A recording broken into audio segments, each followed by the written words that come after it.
Olá, amados, a paz do Senhor Jesus. Sejam bem-vindos a mais um vídeo para a honra e glória do Senhor. Amém? Processos. Há processos que o Senhor nos permite passarmos para nos ensinar a confiar, a obedecer, a termos paciência e dependemos dele. E até mesmo para nos voltarmos para os seus caminhos, para o seu propósito. Você mesmo que se afastou dos caminhos do Senhor, tem processos que o Senhor permite, que é para nós reconhecermos que nós precisamos dele, que nós dependemos dele. E é uma forma dele trazer você de volta para os seus caminhos. Amém? Nos processos permitido pelo próprio Deus, ou nas situações difíceis que você possa estar passando, que você mesmo causou, ou as outras pessoas, ou outras circunstâncias, a palavra que o Senhor tem para mim e para você é: não se desespere, não tomem decisões precipitadas, mas confie nele, tenha paciência, calma, reflita, consulte ao Senhor antes de tomar as decisões, para não serem precipitados.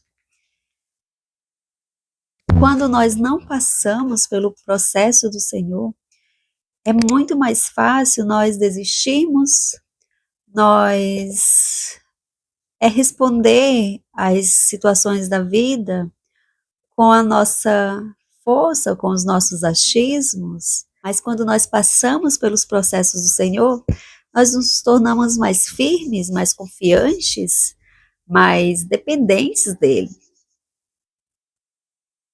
Então não vejam o processo como algo ruim, mas vejam como algo construtivo. Hoje talvez você não entenda, mas amanhã você vai agradecer pelo que o Senhor fez na sua vida, pela transformação que ele fez na sua vida.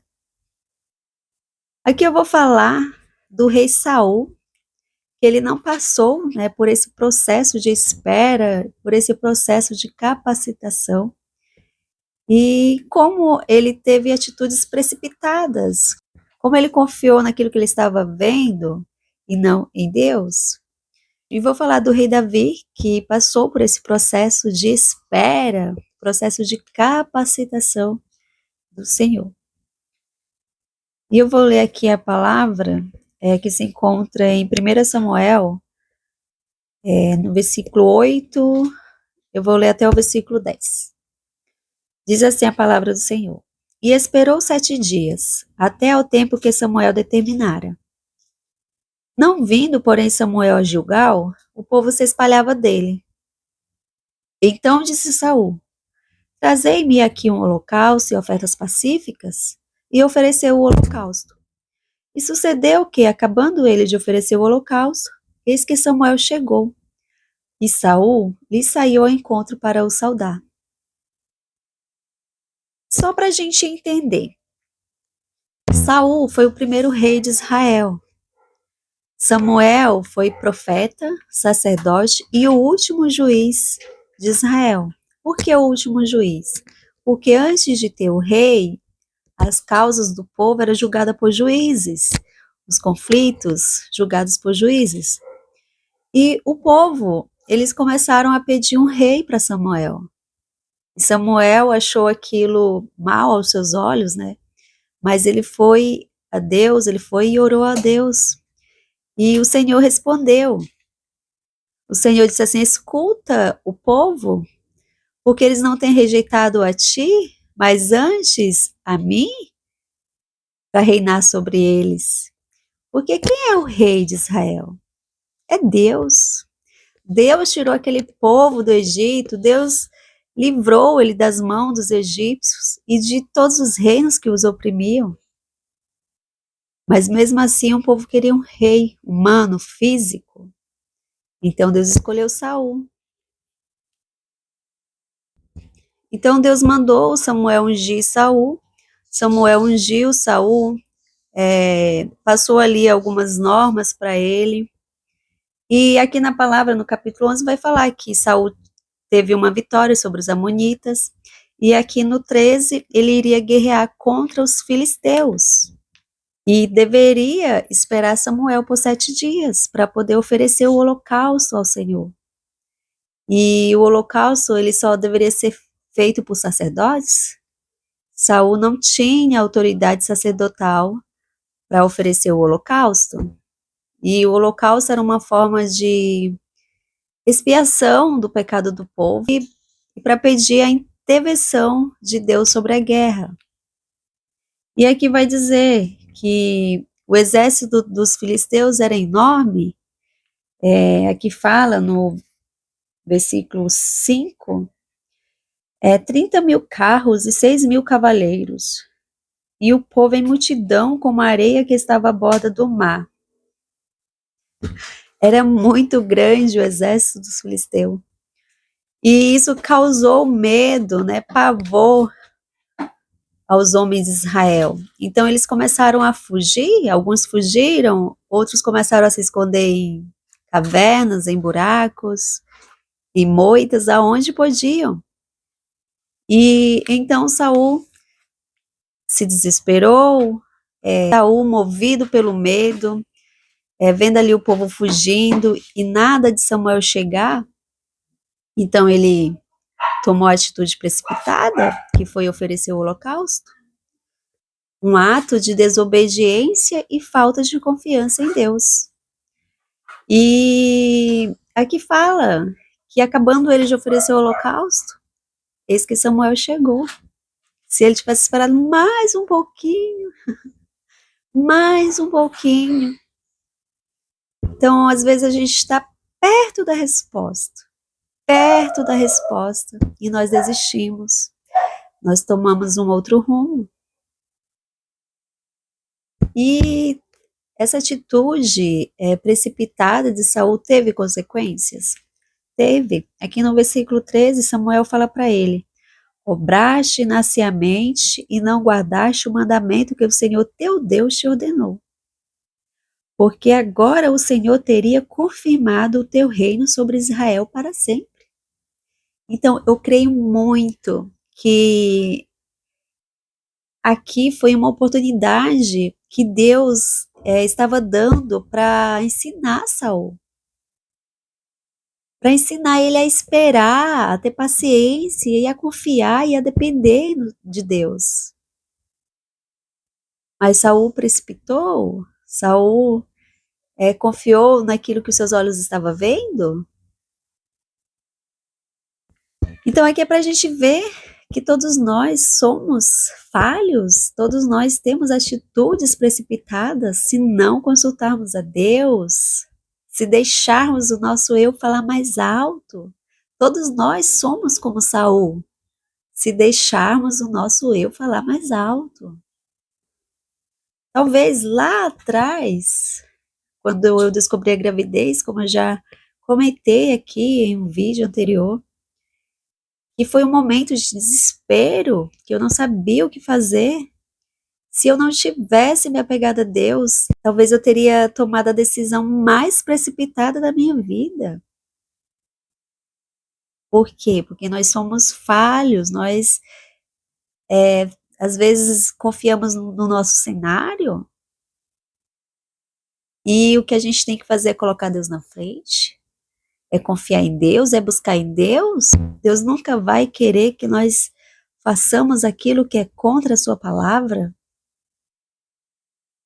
Então, às vezes você está em um processo de espera, não sei, por um esposo, aí você está orando, você ora ao Senhor, aí aparece um homem na sua vida, um homem aparentemente carinhoso, aparentemente gentil, porém é um homem casado. Aí você fala, eu estava orando, e aí surgiu um homem muito legal, certamente a resposta de Deus, Só que ele é casado, mas ele já falou que está se separando da esposa, que não está bem com ela. Você acha mesmo que Deus vai destruir um casamento para dar aquele esposo para você? Isso não é de Deus. Então, tudo que for contra a palavra do Senhor, o Senhor não vai trazer como resposta para você. Então, cuidado com os laços, cuidado com as armadilhas de Satanás. Amém? A sua palavra diz em Provérbios 3:5, confia no Senhor de todo o teu coração e não te estribes no teu próprio entendimento? Tem coisas que parecem ser o certo a se fazer, mas que não é, que nos traz consequências. Se não estiver de acordo com a sua palavra, Deus prometeu filho a Abraão. E Sara, sua esposa, não podia gerar filhos? E ela disse para Abraão, Abraão, eis que o Senhor tem me impedido de gerar. Deita, pois, com a minha serva, e certamente ela nos dará filhos. E Abraão escutou a Sara e se deitou com a serva, e teve o filho Ismael. Mas esse não era o filho, Ismael não era o filho da promessa. O filho da promessa viria de Sara, de Abraão e de Sara. E anos depois veio o filho da promessa, veio Isaac, filho de Abraão e de Sara. Então isso é para nos mostrar que nós somos precipitados, que nós não sabemos esperar. E o Senhor quer que nós confiemos nele. E antes de tomar decisões, que a gente consulte ao Senhor. Tá bem? Ah, mas eu já tomei uma atitude errada, eu já errei. Agora não tem mais como voltar atrás. Se arrependeu? Então, peça perdão para Deus e o Senhor ele vai te perdoar. Saul ele reconheceu o seu erro, mas ele não mostrou ter um arrependimento genuíno.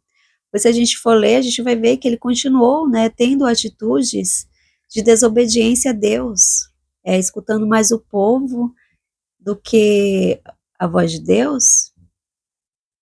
E a gente erra, e a gente se arrepende, e Deus nos perdoa. Não significa que a gente não vai ter consequências. Mas Deus vai estar conosco. Deus vai nos ajudar, vai nos dar força. Então vamos falar agora do rei Davi. Como Deus já tinha, né, reprovado Saul como um rei, mas mesmo assim Saul continuou reinando por muito tempo. Né, mas Deus já tinha escolhido ali um segundo o seu coração. E mandou o profeta Samuel ungir um dos filhos de Jessé. E pediu para ele levar um novilho para sacrificar, e lá ele iria mostrar qual deles seria ungido a rei. Então Samuel foi até Jessé, e quando Samuel estava lá com Jessé e os seus filhos, e que Samuel viu a Eliabe, ele disse assim, certamente está perante o Senhor o seu ungido. E Deus falou a Samuel, não atentes para a sua aparência, nem para a altura da sua estatura, porque eu tenho rejeitado? Porque o Senhor não vê como vê o homem? Pois o homem vê o que está diante dos olhos, porém o Senhor olha para o coração. Então não se engane com a estatura, com o tamanho, com a força deste homem, porque o Senhor olha para o coração. Glória a Deus.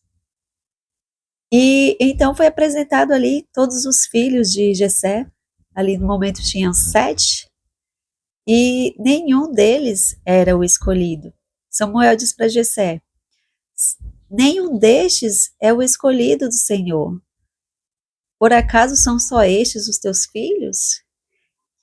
E Jessé disse, ainda falta o menor, e eis que apacenta as ovelhas.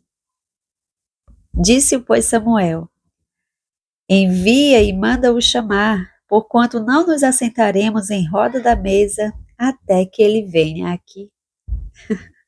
Glória a Deus! Davi esquecido pela família. Ninguém lembrou de chamar a Davi para o banquete, ou não quiseram chamá-lo, mas o Senhor lembrou. As pessoas podem te esquecer, mas o Senhor vê onde você está, o Senhor te vê, o Senhor lembra de você.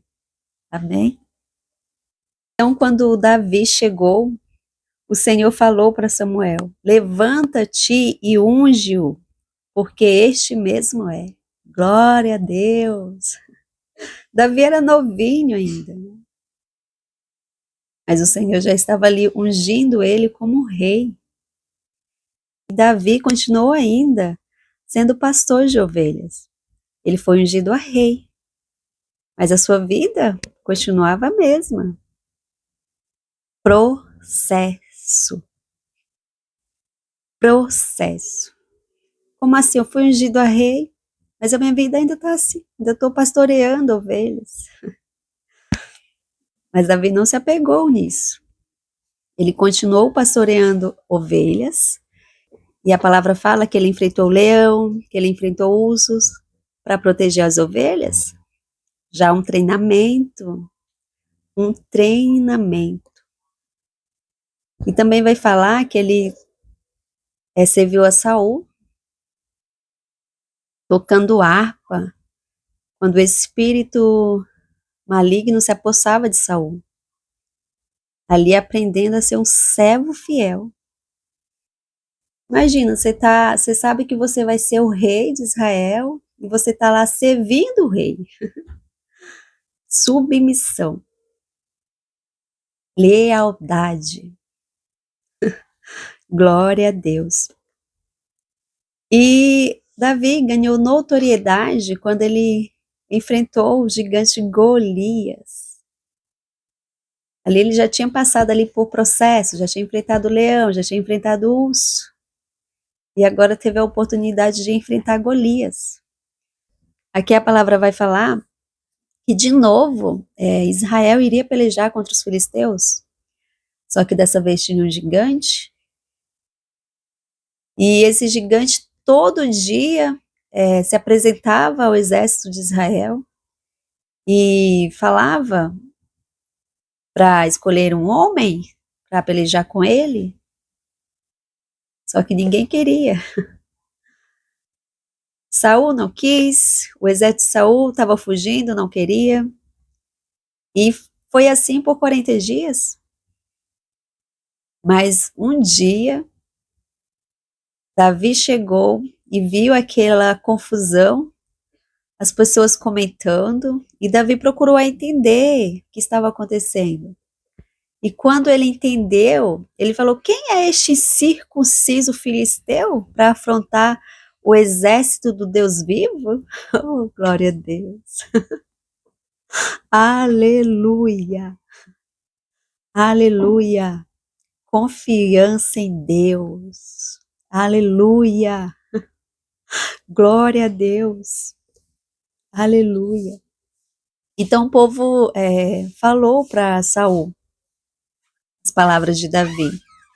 Saul mandou chamá-lo. E quando Davi chegou na presença de Saul, ele falou: não desfaleça o coração de ninguém por causa dele. Teu servo irá e pelejará contra este filisteu. Então Saul disse: contra este filisteu, tu não poderás ir para pelejar com ele, pois tu ainda és moço e ele homem de guerra desde a sua mocidade. Mais uma vez Saul olhando para o tamanho, olhando para a capacidade do homem. E Davi confiando no Deus que já tinha livrado ele do urso e do leão. Glória a Deus. Então Davi disse a Saul: teu servo apacentava as ovelhas de seu pai. E vinha um leão e o urso e tomava uma ovelha do rebanho. E eu saí após ele e o feri e livrei-o da sua boca. E levantando-se ele contra mim, lancei-lhe mão da barba e o feri e o matei. Glória a Deus. Assim feriu o teu servo leão como o urso, assim será este incircunciso filisteu como um deles. Glória a Deus. Aleluia. Então Saul disse: então vai, o Senhor seja contigo. E Saul até tentou colocar suas armaduras em Davi, mas Davi não se sentiu confortável. Falou: nunca experimentei, eu não posso andar com isto. Então tirou e pegou o seu cajado e a sua funda e foi ao encontro do filisteu, do gigante Golias. E o gigante Golias, quando viu Davi, olhou para Davi e falou: por acaso sou eu algum cão para tu vir até mim com paus? Vem a mim e darei a tua carne às aves dos céus e às bestas do campo. Davi responde ao gigante: tu vens contra mim com espada, com lança e escudo, porém eu vou contra ti em nome do Senhor dos Exércitos, o Deus dos exércitos de Israel. Aleluia! Que autoridade, que ousadia de Davi. Glória a Deus, aleluia. Davi não estava confiando na sua força, não estava confiando no seu tamanho, mas no Deus que já tinha livrado ele do urso e do leão. Glória a Deus, e também iria livrar ele deste gigante. Vocês entendem? Glória a Deus, a nossa confiança não tem que estar em nós, não tem que estar em quantas pessoas estão conosco, mas no Deus a que servimos. A afronta não é contra tu, a afronta é contra o Deus que você serve. Glória a Deus. Lembra das coisas que Deus já te livrou. Essa situação que você está passando agora. Não diminui o poder de Deus. Aleluia. O problema pode ter aumentado, mas Deus continua o mesmo. O Deus que te livrou do problema pequeno, o Deus que te livrou do problema grande, é o mesmo Deus para te livrar deste gigante. Glória a Deus, aleluia. Louvado seja o nome do Senhor. Aleluia. Então Davi pegou a sua pedra e a sua funda e atirou na testa do gigante Golias. E o gigante caiu. Só para vocês entenderem, a funda é a baladeira, a famosa baladeira conhecida lá na minha terra, no Maranhão. E aqui em São Paulo é conhecido como estilingue. Então, Davi matou a Golias sem nenhuma espada na mão. Esse é o poder de Deus. Aleluia. Então, para vocês entenderem que o processo é importante para ser construída em nós essa força, essa determinação, essa confiança. O processo não é para te matar, não é para fazer você desistir, mas é para te elevar de nível, para você crescer espiritualmente, é para construir em você uma maturidade espiritual, é para construir em você uma fé inabalável. Glória a Deus, aleluia. Eu vou falar até aqui, mas Davi, ele ainda, assim, o processo dele não acabou aqui, ele ainda teve perseguição, né, do rei Saul, antes de ser rei, mas em nenhum momento ele quis ali tomar o poder com as suas próprias mãos, ele confiou em Deus, que nós possamos confiar em Deus, confiar no Senhor, em todas as situações das nossas vidas. E depois de ser rei, ele cometeu um pecado absurdo, foi o adultério. Ele adulterou com Batseba, mandou matar o marido de Batseba. Mas depois ele se arrependeu, ele se rendeu ao Senhor, e ele foi perdoado. Claro, ele teve consequências, mais uma vez, os nossos erros, nossos pecados têm consequências. Mas o Senhor nos perdoa quando nós nos arrependemos. Amém? Espero que vocês tenham sido abençoados com esta palavra. Fiquem com o Senhor Jesus. Não tomem decisões precipitadas. Consulte ao Senhor. Confiem no Senhor. E apresente a Ele esse gigante que você está enfrentando. Muitas vezes esse gigante vem através de um divórcio, vem através de uma amante no seu casamento. Às vezes esse gigante vem através de uma ansiedade, de um medo, de, de uma depressão. Apresente a Deus, tá? Que Ele tem todo o poder para te livrar deste gigante. Amém? Glória a Deus. Deus abençoe vocês.